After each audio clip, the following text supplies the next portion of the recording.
It was early November.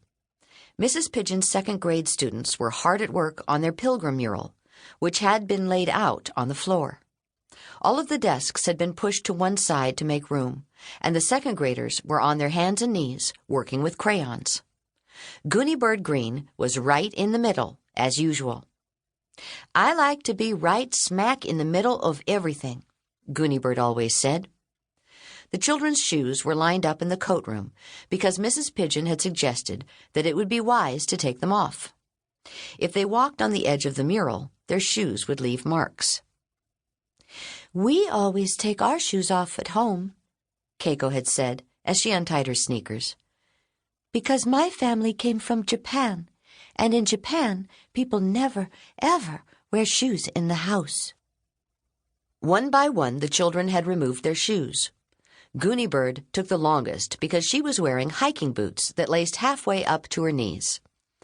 When finally her boots were unlaced and removed, everyone could see that Gooney Bird was wearing one red sock and one yellow one.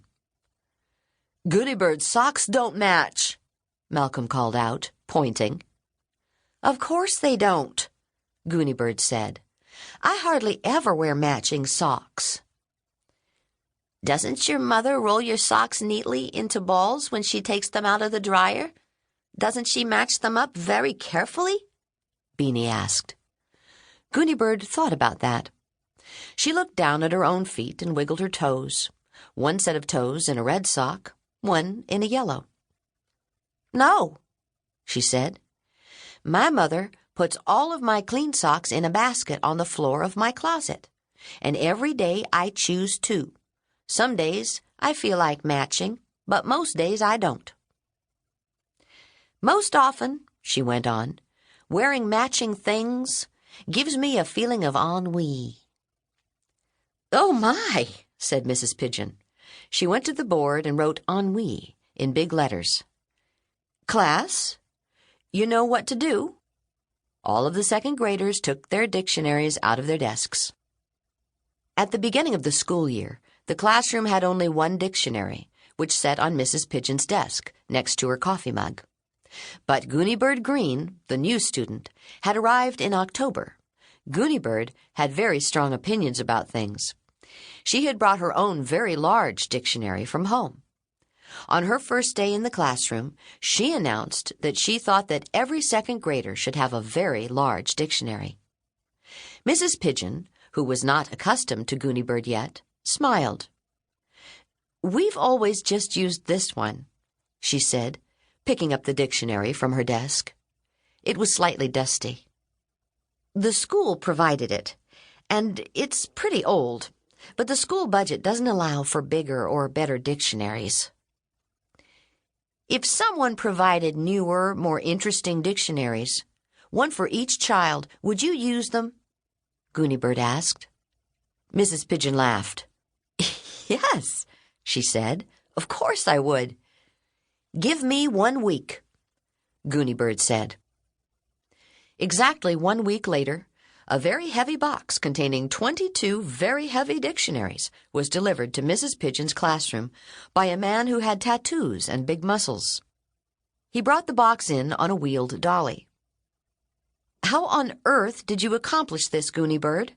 Mrs. Pigeon asked as she unpacked the dictionaries and passed one to each student.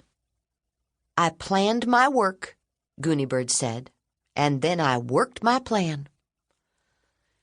"What was your plan?" Barry Tuckerman asked as he examined his thick new dictionary. "First, I put on the right outfit." Everyone giggled. They had known Gooney Bird Greene for only a short time, but each day she had worn a different outfit, and some of her outfits were amazing.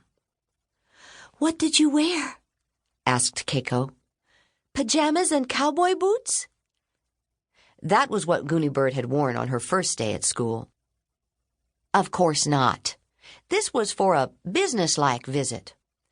I wore my long, black, up-to-the-elbow gloves, my silver, wet-look ski pants, a T-shirt with a picture of Albert Einstein on it, and my straw hat with a small artificial flower. I think the flower is a camellia." "And "Where did you go wearing your, businesslike outfit?" Mrs. Pigeon asked. She handed a dictionary to Tricia and reached for another. "I went to the public library. We only just moved to the town of Water Tower, as you know, but my parents have always told me that the public library is one of the first places you must visit in a new town. So I did that." "Wearing your hat with the camellia?" Mrs. Pigeon asked. "Yes, of course. I introduced myself to the head librarian, the assistant librarian, the children's librarian, the reference librarian, and the janitor." "Just the way you introduced yourself to us on the first day? I remember you said—" All of the children remembered too. They said it together. "My name is Gooney Bird Greene, and I want a desk right smack in the middle of the room because I like to be right smack in the middle of everything."